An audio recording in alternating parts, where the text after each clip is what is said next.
Kia ora mai tātou. Nau mai, whakatau mai ki tēnei kōrero. Ko Marine Protected Areas te kaupapa o te wā. Ka nui te mihi ki tēnei kaupapa, kia koutou hoki. Hello everyone, welcome to this discussion. Today we will be talking about marine protected areas, and we ask people to be respectful of our kaupapa and to each other. We'll open with a karakia. Whakataka te hau ki te uru. Whakataka te hau ki te tonga. Kia mā kina ki uta. Kia mā taratara ki tai. E hi aki ana te atākura, he tio, he huka, he hauhunga. Haumi e, hui e, tā ki e. And to translate that karakia, get ready for the westerly and be prepared for the southerly. It will be icy cold inland and icy cold on the shore. May the dawn rise red-tipped on ice, on snow, on frost. Join, gather, intertwine. Welcome, and thank you so much for joining us for our 6th session of Changing Tides, Tai Tōrua, the web series that takes a deep look at the issues that affect our moana, the ocean. To those of you joining us for the first time, it's a pleasure to have you with us. I'm going to turn off the machine that just started making a noise. And to those of you who are new to us, welcome. It's lovely to see you. Tai Tōrua is brought to you by WWF-New Zealand and Te Papa Atawhai, the Department of Conservation. Thank you to those organisations for making this series possible, and to the team behind the scenes who work so hard to ensure these sessions run smoothly, even if I can't run an air conditioning machine. I'm your host, Elisabeth Easter, and as a journalist, I have been told on occasion by editors in the 21st century that there has been too much conservation in some of my stories. I'm confident that anyone joining a seminar on marine protection will be as astonished to hear that as I was. And I don't usually make a fuss when dealing with my superiors, aligning myself with zooplankton on the workplace food chain. But I replied to one editor relatively forcefully and said something along the lines of, there will be no need for travel journalism if there's no planet for people to travel around. So one of the many things I'm enjoying about these sessions is no one will ever complain that there is too much conservation. And before I introduce our brilliant speaker, Dr. Alison Green, we have a few housekeeping matters, which those of you who have joined us before will be very familiar with. But please, bear with me. Chat. A chat window will be open for the next 10 minutes. If you're having any technical questions, the aforementioned team behind the scenes team will help you out with that. Q&A. There is a Q&A icon at the bottom of your screen. If you click on that, a box will pop up and you can type in your question. Although questions will be filtered to avoid duplication, and any that are off topic will be removed. Bearing in mind we have just 1 hour today, we may not get to answer every question, but you can also email marine@doc.gov.nz. Voting. If a question pops up that you'd quite like to ask, instead of asking it again, give it a little thumbs up, and then that question will slowly rise to the top of the heap, and we will endeavour to answer the votes with the most thumbs up first. Recording. This session, like all of the others, is being recorded and will be loaded on YouTube. This one will be loaded up tomorrow on the WWF-New Zealand channel tomorrow around noon. And you'll also find all the other sessions if you'd like to see any you missed. People's Choice. As also mentioned last week, we are offering an 8th session of this series to be held in July. And being People's Choice, we need you, the people, to tell us what you'd like to hear more of, people or subjects. So again, send your suggestions to that email address, marine@doc.gov.nz. Finally, to reiterate, our kaupapa, our guiding philosophy is simply one of respect. Kia ora. Now, to the exciting stuff. Today, we are delighted to have Dr. Alison Green joining us from Brisbane. Alison is currently a research scientist at the Red Sea Research Centre, King Abdullah University of Science and Technology in the Kingdom of Saudi Arabia. Alison received her doctorate degree in marine biology from James Cook University in North Queensland, and during her PhD was awarded a Fulbright scholarship and a Lizard Island doctoral fellowship that allowed her to study coral reef fish ecology on the Great Barrier Reef and in the Caribbean. Alison's areas of expertise include designing networks of marine managed areas, which include marine reserves and fisheries replenishment zones. Alison has provided scientific advice and leadership for designing MMAs in more than 20 countries worldwide, from the Pacific Islands to Southeast Asia, the West Indian Ocean to Latin America and the Caribbean.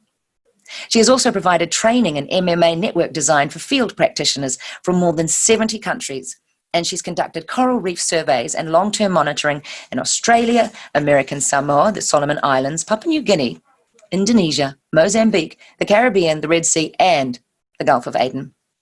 And prior to joining the Red Sea Research Centre, Alison was a senior marine scientist with the Nature Conservancy in Australia and the Director of Science and Technology at the Great Barrier Reef Marine Park in Australia, which is an impressive list of accomplishments.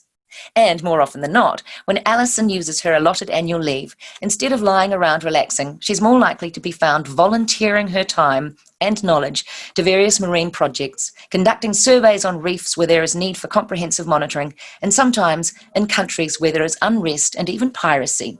And as a result, Alison has found herself in some very sticky situations where guns have even been brandished. And that is dedication. Today, Alison is going to talk about designing MPAs to benefit people and nature, particularly with regard to biophysical and socio-economic and cultural design criteria, and then provide examples of how these can be used to work with traditional cultures and local communities to improve MPA design and marine resource management. Following Alison's talk, we will head straight to the Q&A, and that's quite enough from me. Thank you so much, Alison, for joining us today. Welcome to Tai Tōrua. Well, thank you very much for this opportunity to speak with you today regarding how to design marine protected areas to benefit both people and nature. So first of all, we'll start with why do we want to do this? Well, the main reason we want to do this is that marine protected areas can be powerful tools for conservation and management.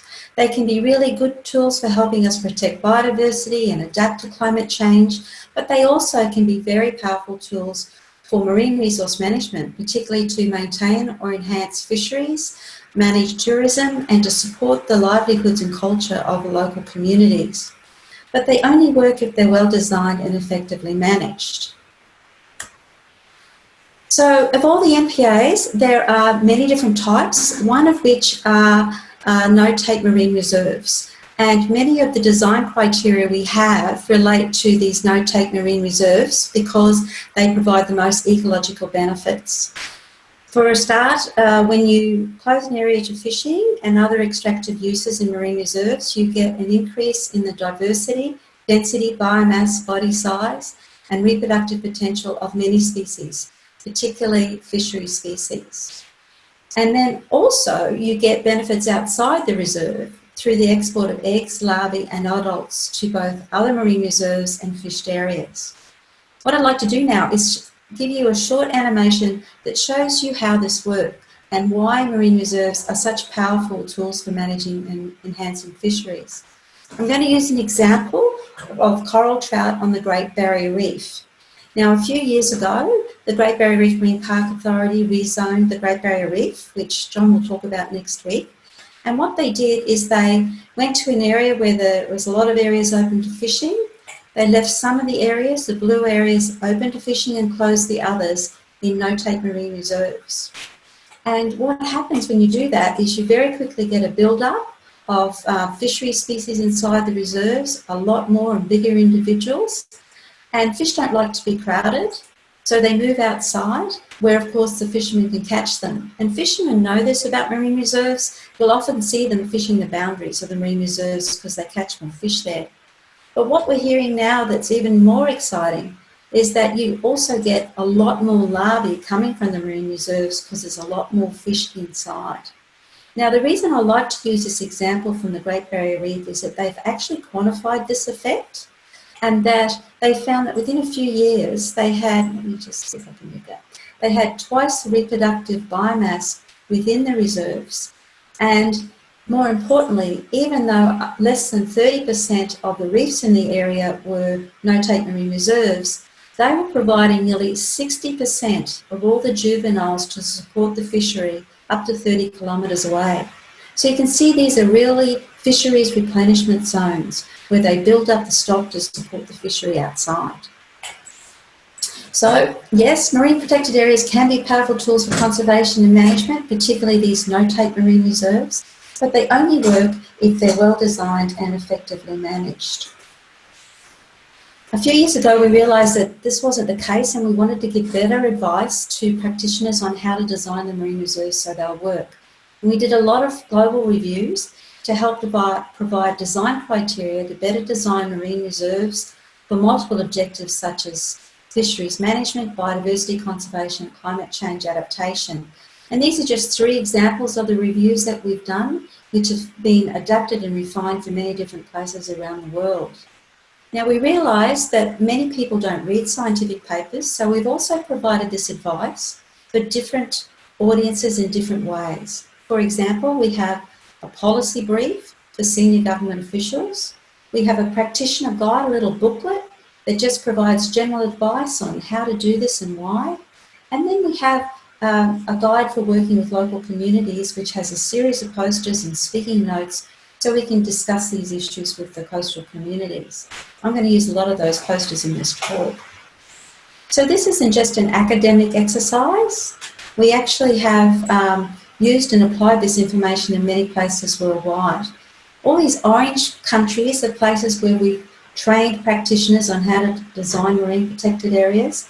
And all of these stars are places where I've worked to help apply these criteria to improve the design of marine protected areas.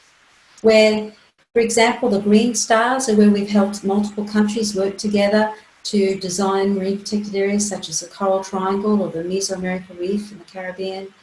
We've supported national marine gap analyses in Papua New Guinea, Ponape, the Bahamas.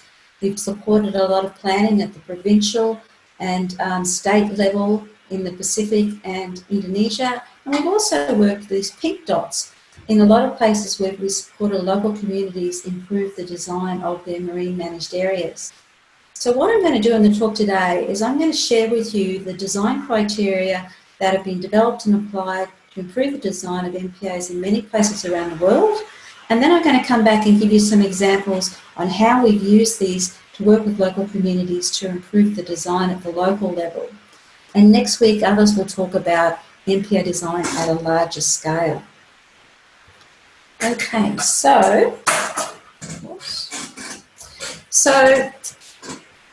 what are design criteria? Let's start with the definition. These are guidelines that provide specific advice on how to design either individual marine protected areas or networks of marine protected areas to achieve their goals. Now, we tend to have 2 types of these design criteria. We have biophysical criteria, which are aimed at achieving the ecological goals of the MPAs. And we have socioeconomic and cultural criteria, which are about making sure we meet the needs and interests of the people. So what I'm going to do now is go through and give you some examples of each of these. Now, these principles need to be adapted and refined wherever we're working to suit the local situation. So I'll just give you some examples of each, and what I'd like to encourage you to do is to think about whether these are the sorts of things that might be useful for you to use in New Zealand, and if so, how you would need to adapt them so they suit your situation. Let's start with the biophysical design criteria.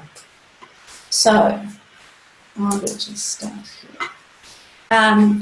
Biophysical design criteria aim to achieve the ecological goals of the MPAs by taking into account the biological and physical processes of the area.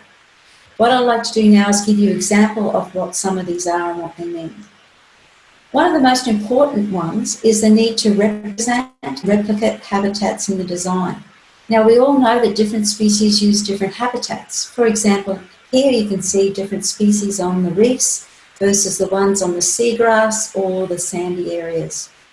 So what this means is that if we want to protect the full range of species or all the fisheries species for biodiversity or fisheries management, we need to protect examples of each of the major habitats in the MPA network. And we need to protect more than one example of each in case one example gets wiped out by some sort of disturbance like a ship grounding or a major storm. And that way they can help each other recover. One of the key issues in MPA design is how much of each habitat to include. This really depends on your situation, such as how much fishing pressure there is and how well fisheries are managed. But scientists tend to recommend between 20 to 30% of each major habitat in marine reserves provides those benefits. We also want to make sure that we protect critical, special and unique areas. And there are 2 types of these. The The first one is that we need to protect areas that are important for maintaining or enhancing fisheries, such as the spawning or nursery areas for the main fisheries species. We also want to protect critical, special and unique areas for protecting biodiversity, and they might be critical areas for rare and threatened species, such as migratory corridors for whales or turtle nesting areas, and also areas that might be particularly important, for example, for high biodiversity, endemic species, which of course only occur in those areas. They might have unique communities or high productivity. One of the most important things we need to think about is the need to incorporate connectivity in the design. Now, biological connectivity is how populations are connected through the movement of adults, juveniles and larvae of the species you're trying to protect. And we take this into account in MPA design in two different ways.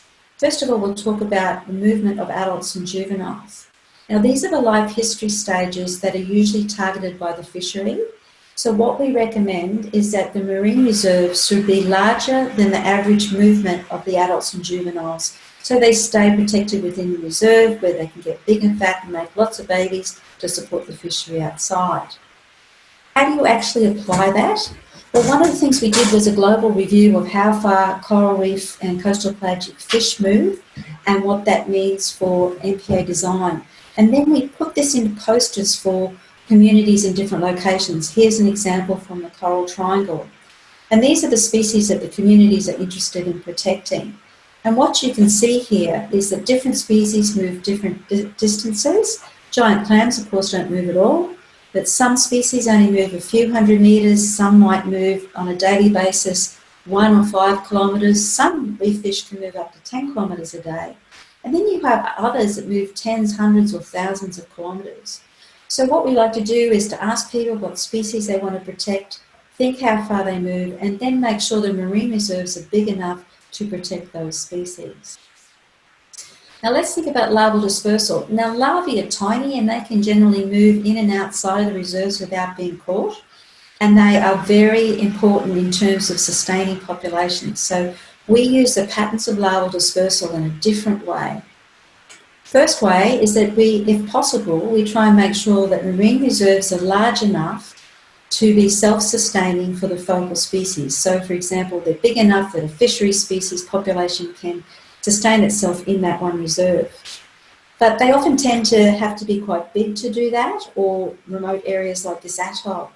So another approach is that we want to design networks of marine reserves that are connected by larval dispersal, for two reasons. First, we want to make sure that our marine reserves have good connection by larval dispersal, so they form mutually replenishing networks. And what that means is if one area is damaged, larvae can come from somewhere else to help it replenish. But we also recognise that a lot of places are too small to be self-replenishing. For example, these reefs on the right here. And so you need to protect enough of the habitat of the focal species, maybe in a number of different places, to have healthy, sustained populations. Another thing we want to think about is the need to allow time for recovery in the reserves. And that's because some species are more vulnerable to fishing pressure and take longer to recover than others. For example, the species on the left, they are less vulnerable to fishing pressure. They recover quite quickly when they're protected in marine reserves, maybe 1 or a couple of years, because they grow or reproduce quite quickly, such as octopus or some small fish. On the other hand, the fish on the right are much more vulnerable to fishing pressure, and their populations take much longer to recover, 20, 30, 40 years in some cases. And that's because they grow and reproduce more slowly. So what this means for marine reserve design is that we really need the reserves to be in place for the long term, preferably permanently, to allow for all of the fishery species to recover their populations and start producing larvae to support the fishery outside. That doesn't mean there isn't a role for short-term reserves, but I think we need to remember that they're probably only going to provide limited benefits for a few species in the short term. So they should be used in addition to, not instead of, long-term or permanent reserves. We also want to make sure that we protect healthy areas and avoid local threats if we can. And that's because Of course, if when you're setting up a reserve, if you protect an area that's already healthy, the ecosystems and species are in good condition, and it's already providing good ecosystem benefits to people in terms of food supplies, tourism and so forth. And that if you protect other areas where there's a lot of threats and the reefs are in poor condition and they're not providing many good ecosystem services, then it's a problem. And if the threats in that area are ones you can't manage, then it's not going to provide many benefits. On the other hand, if there are areas where there might be good choices to protect because they're special in some way and you can manage those threats, they might be good choices for rehabilitation. The last biophysical characteristic I want to mention is the need to adapt to changes in climate and ocean chemistry. We all know the world is changing, and we're already seeing big changes in the marine environment due to changes in climate and ocean chemistry. And we need to take that into account in marine reserve design. There's actually quite a lot of criteria related to this, but I'm just going to mention two. One common recommendation is that we should identify and protect climate refugia in marine reserves. And what this means is that if for some reason we think some habitats some examples of habitats are going to do better than others, then we would prioritize protecting those. For example, in this picture here, you can see coastal habitats such as mangroves. It might be better to protect mangroves that have some room to move up the slope as the sea levels rise, than rather against a rock wall where there's nowhere to go. In terms of, for example, on coral reefs, I'm sure you've heard a lot about coral bleaching. There may be some areas that on average do better than others during bleaching events, and if that's the case, they might be better to protect.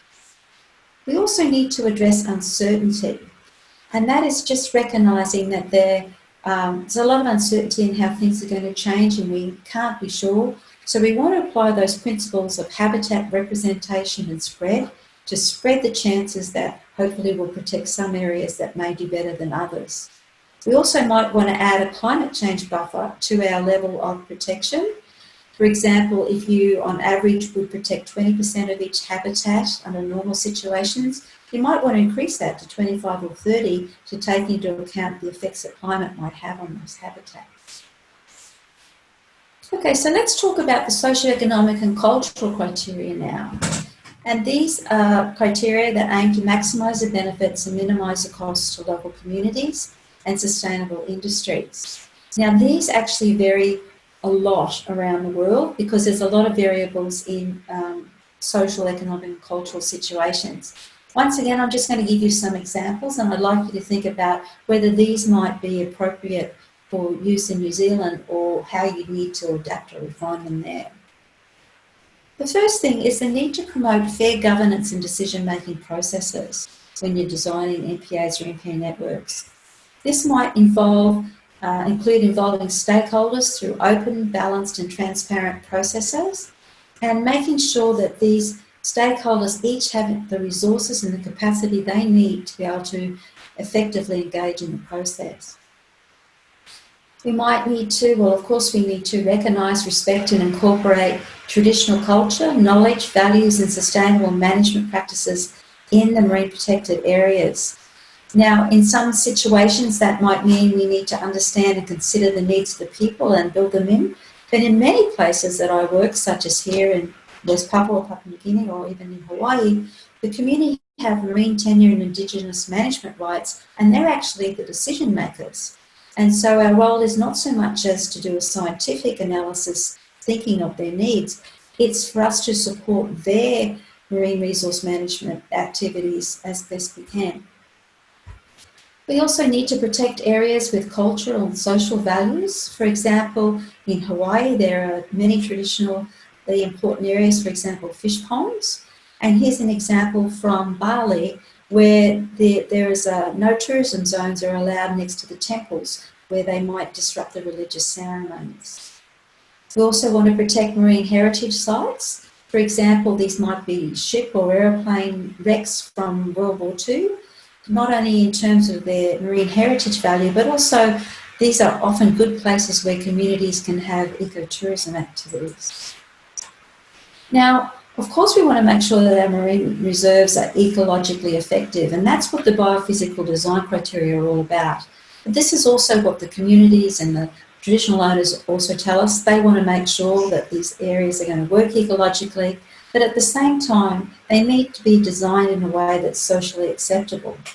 This means that we have to think about how to make sure that we continue to have sustainable use of marine resources and support the social well-being of the communities. For example, through their need for food security, sustainable livelihoods, coastal protection. Now, I've talked a lot so far in the talk about no-take marine reserves because they provide the greatest ecological benefits that lead on to the best benefits for people as well. But we need to remember that there are many sustainable uses that also need to be accommodated within marine protected areas.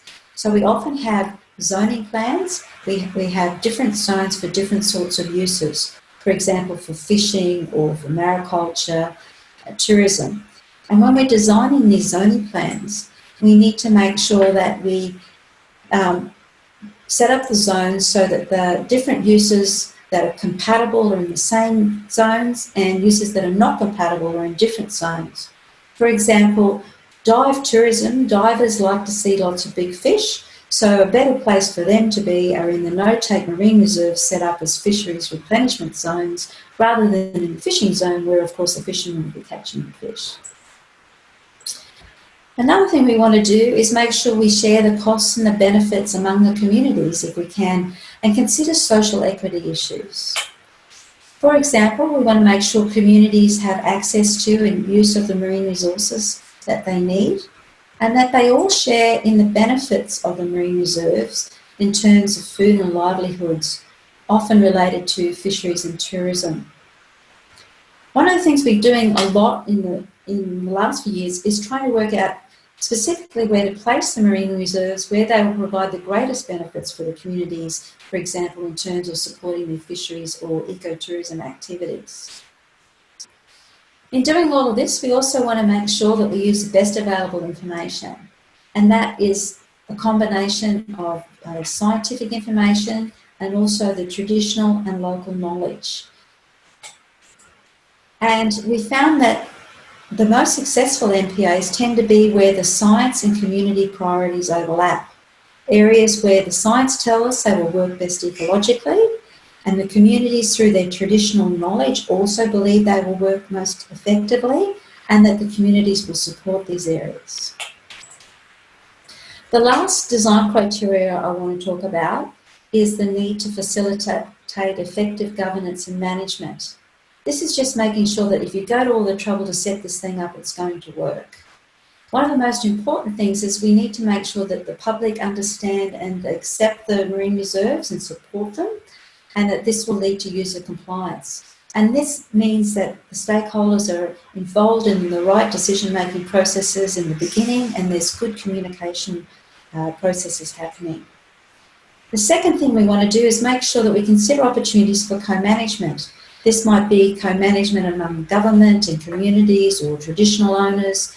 And in many of the places I work, the communities actually do a lot of the management, such as compliance enforcement, monitoring, or tourism, ecotourism activities. And the last thing is we need to recognise that marine protected areas aren't a silver bullet. They can't do everything. But if they're much more effective if you integrate them within broader planning and management regimes. For example, integrating them with integrated coastal zone management to address threats that might come from land, and they need to be integrated within broader fisheries management regimes. So that gives you a bit of an outline of where we are in terms of some of the guiding principles for designing marine protected areas. What I'd like to do now is to give you some examples of how we use this science and best practices for designing marine protected areas to support local communities in better managing their marine resources. And I'm going to give you 3 examples that worked in different ways. I'm going to start with an example from Kimbe Bay in Papua New Guinea up here. And the reason I've chosen Kimbe Bay is not because it's the best example, it's just as a very simple and clear example of an approach that I think might actually work quite well for New Zealand, where we combine a scientific analysis that points us to certain areas where it would be good to have marine protected areas, and then what happens in those areas is actually determined with the traditional owners. So let's start with a little bit of information about Kimbe Bay. So it's a fantastic place. What we have here is a large bay. It's about 200 kilometres across.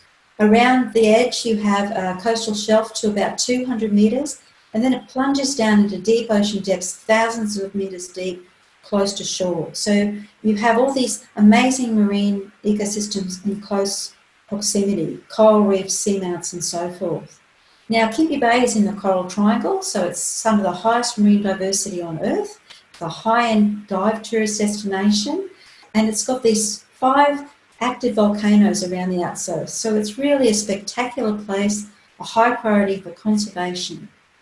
More importantly, over 100,000 people live around the coast of Kimbe Bay, and these people have traditional marine tenure, which means they own and manage their own marine resources. And they have a long history of these tambu or no-take marine reserves because they know they really work. So what we wanted to do in Kimbe is do 2 things. First of all, we wanted to help conserve marine biodiversity and natural resources in perpetuity and in the long term. And we wanted to help the communities better address their local marine resource management needs. So what we did is we started with the design criteria I've already described, and we went through and we specifically adapted them to suit the biophysical, socioeconomic and cultural aspects of Kimbe Bay. We then defined what the planning area was, and we started with, so what we did is we started with the coast here, highest astronomic tide, and we extended the boundary offshore to include some of those deep and shallow water habitats. So it's about 100 kilometres offshore and about 200 kilometres wide. And we extended it a little bit further to the east and west because it made sense to the communities to include more of their villages. We then went and we got the best available science and information that we could, data layers that we could use to apply the design criteria. For example, I'll give you just a few examples of these. Here's an example of where each of the different types of coral reef communities are in the bay. Each of those colours have different communities of fish and coral. So this is what we needed to apply the principle of habitat representation and replication. We also have similar data for mangroves and seagrass. We also got together as much information as we could on critical, special, and unique areas. Here's one example, which is turtle nesting areas. We also brought together a lot of information on the socioeconomic and cultural side. This was one of the most important data layers that we used. This shows us community interest in conservation and management.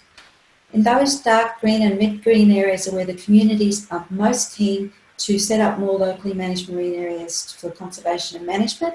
So everything being equal, that's where we want to support the communities because we think it will work the best. But we also need to recommend that the communities already had some existing protected areas and we need to take that into account. And there are also some areas we needed to avoid, places like major towns, industry or shipping, where there are other uses or pollution that we needed to avoid with the marine areas. So what we did is we used all that information in best practices to use marine reserve design software such as MarkSan. And what MarkSan is, it's a computer program where you say, we want to design a marine protected area network to achieve these objectives by protecting 20% of each habitat in these critical unique areas and putting the reserves in places that will be best for people, where we know they support having them and where we will reduce the impacts on fishing and so forth. And MarkSan goes away and it comes up with a solution, and in fact it comes up with many solutions. We ran the analysis 100 times and it gave us 100 different solutions for how we could design a network. This is just one of them. And when you can see here is all those black dots, MarkSan says if we have a network that includes all those black dots, we will achieve our objectives. But if you look at another one of the 100 solutions, you'll see that there's another way to do it. And in fact, there's 100 different ways to do it. But if you go back and forth between them, you'll see that some areas are in every design and some move around. And that tells us that we have a lot of room to move. So there's no need to go to the communities with an exact design, because there's a lot of choices to be made that they should be the ones making the choices. So what we did is we used what we call the sum result, where we took the solutions from 100 different outputs and we said, okay, which areas are selected the most? And what this tells us, the red areas were in every one of those 100 designs that will work, the red areas are there. So they're special, unique, we really need to have them in the design. But these green and yellow ones come up sometimes or not. So it tells us where there's the red areas, we really need to try and have them. But where there's green areas, there's a lot of room to move in deciding which areas. So these, of course, are the decisions the community should be making. So what we did is we drew these boxes around these areas that the analysis tells us that if we are able to support the community setting up locally managed marine areas in each of these what we call areas of interest, we would achieve the goals of the MPA network. So that's what we did. These are areas that you can see, some of them are funny shapes. That's because they're the marine tenure areas of the communities. So then the people on the ground took the science to the communities and discussed this with them and worked with the communities in each of these areas of interest, which are in the dotted lines now. And communities subsequently went ahead and set up many locally managed marine areas in these areas of interest that the science identified. For example, here in Cape Hoskins, they set up locally managed marine areas with different zones, where the blue is their fishing zones, the green are the no-take zones, and the yellow are the conservation zones. So what we have here is a design that will go a long way to achieving our objectives. Now, it's not perfect, nothing ever is, but I wanted to share this example with you because I think this is an approach that works well in a lot of places and maybe even in New Zealand, where we can use the science to point us to particular areas, and then when we go to those areas, work with the traditional owners and other stakeholders to make the decisions about exactly what should happen in those places, to build a network for the whole area. Okay, so what I want to do now is just give you two more shorter examples of how you can use this sort of approach to support communities in their marine natural resource management. The next example I want to give you is from Kenya. This is Pate Island in Lamu County off the coast of Kenya. Pate Island is about 20 kilometres long and there's about 10 villages there. The communities that live in these villages lead a very subsistence life and rely heavily on the marine resources which are overfished. Now, the National Fisheries Department in Kenya used to be responsible for managing fisheries, and they realised they just didn't have the capacity to do it. So what they did is they set up co-management with the local fishermen, and they asked the fishermen to come up with a plan to better manage their marine resources. And this is what the fishermen came up with.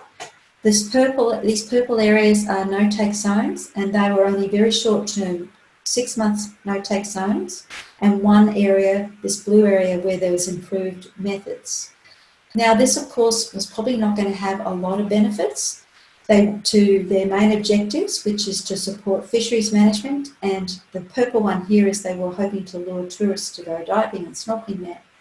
But rather than saying that wasn't going to work, what they did is they asked us to come in and just talk with them about these design criteria and what the science recommends, and to hear their local knowledge and understanding to see if we could come up with a better plan. So we went there and we went through our design criteria. Then we sat down with the communities in the villages and forums and talked with them to understand exactly what it is they're trying to achieve, which was primarily fisheries management, what species they wanted to benefit, and then we asked them to tell us what they knew about those species, where did they live, how long do they think they would take to recover when you protect them, how far do they move, and what that should mean for their zoning plan. And we did this with everyone from the villages right up to, in this picture here, you can see some of these people are the fishermen from the village, and these are the national and provincial directors of fisheries in the country. So what happened then is the fishermen themselves went back and revisited the design. Now here the fishermen have probably a grade 3 formal education, but they know their fish and their resources. And they went back and they looked at what they had and they said, well, we knew this other information before, but we hadn't thought about how to use it. what they did is they came up with a much better zoning plan for managing their resources. What they have now is these green areas are all longer-term no-take areas. I think they settled on 15 years. The purple areas are seasonal closures, for example, for spawning times, and the other colours are for improved fisheries management methods. It's not perfect. These things never are, but it's a lot better than what they were originally planning. So the one point I wanted to make here is that these design guidelines, they're a lot, and you can never do them all because there inevitably are going to be trade-offs between what will give you the best ecological outcomes and what the people are willing to do. But if you have those guidelines, then you know what the trade-offs are. So, for example, you know that if you only have some small areas, you'll be providing benefits for less species. So what I want to do now is the last example, which is just an example of how some communities use the fish movement to better improve the design of their marine reserve. Now this was done in Ponape in the Federated States of Micronesia. And Ponape is a beautiful island and it has a lot of coral reefs around the outside, inshore reefs, patch reefs, barrier reefs, reef channels, lots of mangroves and seagrasses. The communities there also have marine tenure rights and manage their own resources, but they then get these signed off by the state government. And so what they have been doing is developing a network of protected areas around the island. It's about 30 kilometres across here, and what you can see, the green and the brown is the island, the light blue are all the reefs around the island, and the dark blue is where they already had some protected areas. And they were a bit frustrated because some of the protected areas they'd set up weren't working very well, probably because some of them were either in the wrong place or they were too small or not in place long enough. So they were interested in setting up new areas in some of these catch places, particularly this one up here at Port Pass, and they asked for our help in doing that. So once again, we went through all of those design criteria we talked about, but the one that resonated with them the most was the need to think about fish movement and what that means for design. So what we did is we used the results of this big global review that we did on fish movement and implications for marine reserve design. What we did in that paper is we used all the empirical data on fish movement from around the world for coral reef and coastal pelagic fish. And you can see here, as I said before, some species don't move very far, a couple of 100 metres or a couple of kilometres. Others move tens, hundreds or even thousands of kilometres. So what we did with the fishermen is we said, okay, well, tell us what are the fish that you want to protect, and let's think about how far they move. So what they did is they came up with these species along the top. These are the species that they're interested in protecting in the reserves, and this is how far they move. Some of them a couple of kilometres or a few hundred metres, most were 3 to 10 kilometres, and then there were some that moved hundreds or thousands of kilometres. And then they looked at what the size of their existing reserves were, which are all these red arrows. And what they could see is that most of the reserves were less than 1 kilometre across, which meant that is why they probably were not benefiting most of the species they cared about because they were too small, and they needed more of these larger reserves. And that's also recognised that some of these species that move long distances can't be managed in the marine reserves alone, but need to be managed right away. So what they did is they used this information to improve the design of a new area they were setting up. So what happened in Ponape is that communities, they thought about this area, they wanted to set up a new marine reserve. And if you look at the bottom here, you can see all these colours are different habitats, different sorts of reef habitats, mangrove, seagrasses. The green is the island. And they had proposed a new marine reserve to go from the land out to past the outer barrier to include lots of habitats in a big area, 5 kilometres across. And the state said, oh, that's a big area. Why don't you just do this channel? And they thought about it. They thought about what are the species they want to protect, where they live, how far they move. And they realised if they only did that blue box, they'd only benefit one of the species. But they wanted to benefit a lot more. And if they went back to their original plan to protect a range of habitats, including spawning, nursery areas, and a bigger area, they would protect all the species they wanted to. So that's just a good example of how science and community knowledge supported each other for a better marine protected area design. So that's the end of my presentation. I'm sorry that you couldn't hear me very well before, but I hope that's given you a good understanding of all the work, hard work that's gone into thinking about how to better design marine protected areas to benefit people and nature, and how the science and best practices can be used together with traditional owners and local communities to have better outcomes for MPAs. So thank you. Wonderful. Thank you so much, Alison. That was technical difficulties, aside. That was fascinating. And we have got some wonderful questions coming up. So, and also too, so people know I'm not naming the questioners because this is going on YouTube and you haven't given permission. That's why we're not saying who you are. One question, the one that's come to the top, interested to hear how well you think climate change adaptation measures in place or being developed in various world regions are currently factoring in provision for coastal ecology to move into, including spillover from marine reserves. Well, one of the interesting things, I mean, there's so many different facets about that, but one of the examples I like to give you is people are thinking a lot about how things like changing temperature is going to affect the ecology of species, such as how long the larvae take to develop, which might mean if they're growing faster because it's warmer, they may not be going as far. And so the spillover from the larvae and how far the distance between marine reserves, so they're connected by larval dispersal, might need to be less than it was before. So that's just one example of how thinking. There's usually when I do this talk, there's a lot of stuff in there about thinking about how climate's going to change the ecology of the local species and what that means.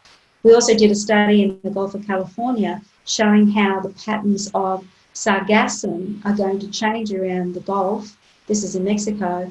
And that's going to have big impacts on the distribution of one of the main fishery species that use those as nursery habitats. So there's a lot of thinking going into this, a lot of good examples. In the Bahamas, we looked at thermal regimes and predictions for coral bleaching and tried to select areas that we thought might do the best. So I'm not sure that I covered that completely because it was a pretty big question, but I hope I've given you some useful examples.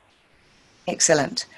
And the next question, I find that many talks on MPAs do not focus much on activities in the catchments above the targeted areas for MPAs. Would you have specific examples of failures due to lack of considerations of current or consented activities, mining or forestry, that sort of thing, up the valleys and the streams that flow into the coastal environment?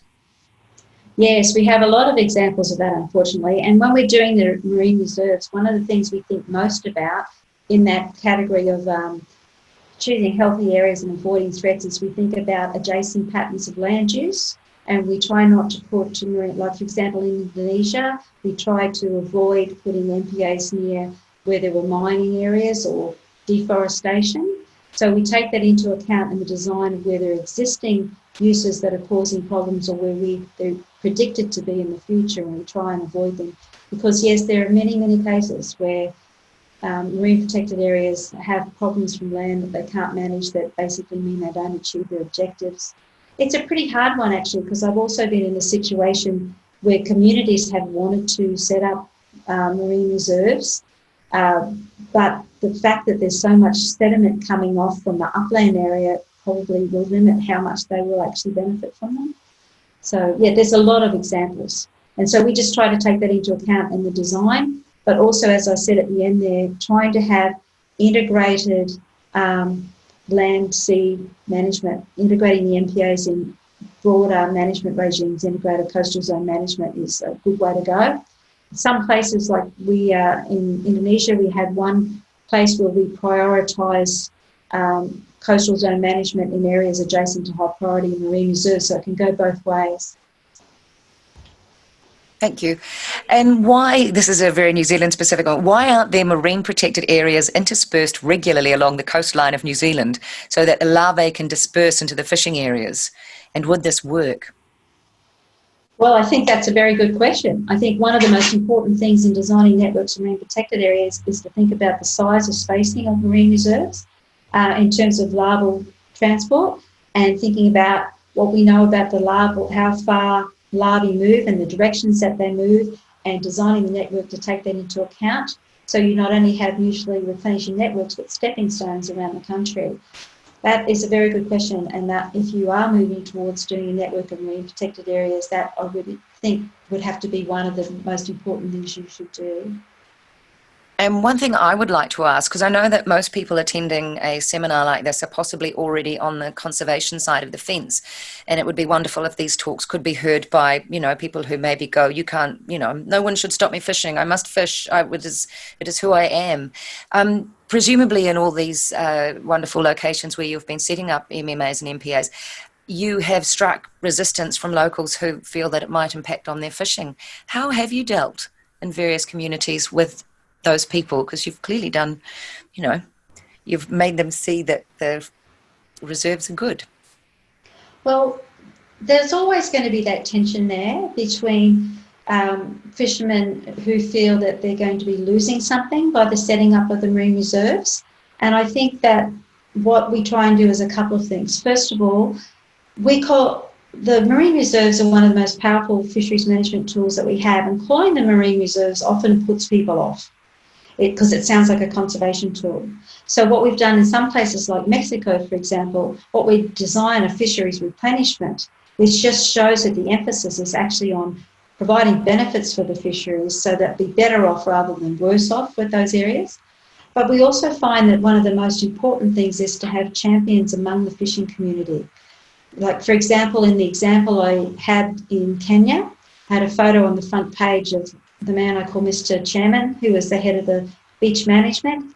And he was this wonderful man who was passionate about better management of fisheries, who truly believed, as the science tells us, that more marine reserves is going to benefit them, and that was more important than foregoing some areas of fishing. So even if you had 20% marine reserves, you could still fish in 80%, but you'd get more fish in that 80% because you had the marine reserves. So what you need, I believe, is good champions among the fishermen, and they can discuss it themselves.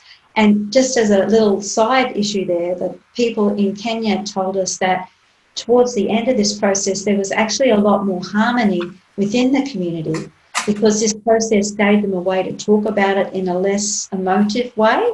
So instead of people yelling, we don't want this, and other people saying, we want this, what they did is they talk about fish. What do the fish need? And that was a way for them to have a conversation in a more proactive way. And so in some of the situations, it's actually helped lead to a little bit more harmony.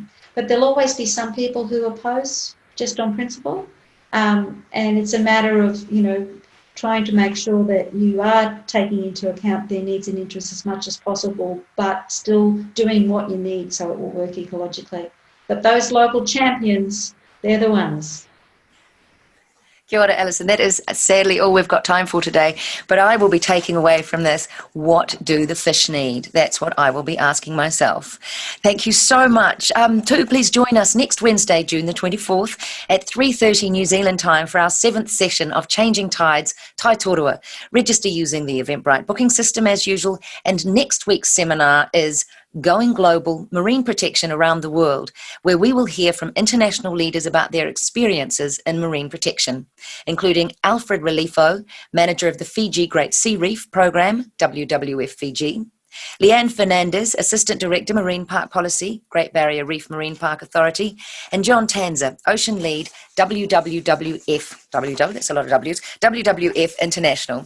And they will discuss their roles leading significant conservation initiatives, including the rezoning of the Great Barrier Reef Marine Park and protection of the Great Sea Reef in Fiji. I'm so glad you could join us today. Thank you so much, Alison, for sharing your knowledge and your patience as well with our various technical difficulties. And the behind-the-scenes team, you really have been amazing today, because when things like this happen, knowing you're there is very comforting. And to all of you for watching, thank you so much and asking such salient questions. For additional queries or comments, please email marine@doc.gov.nz. Kia ora ngā mihi mo o koto, manaki tautoko ki te kaupapa I tēnei rā. Kua mutu te hui. And we will close with a karakia. Kia whakairia te tapu. Kia wātia ai te ara. Kia tūroki whakataha ai. Kia tūroki whakataha ai. Haumi e, hui e, tā ki e.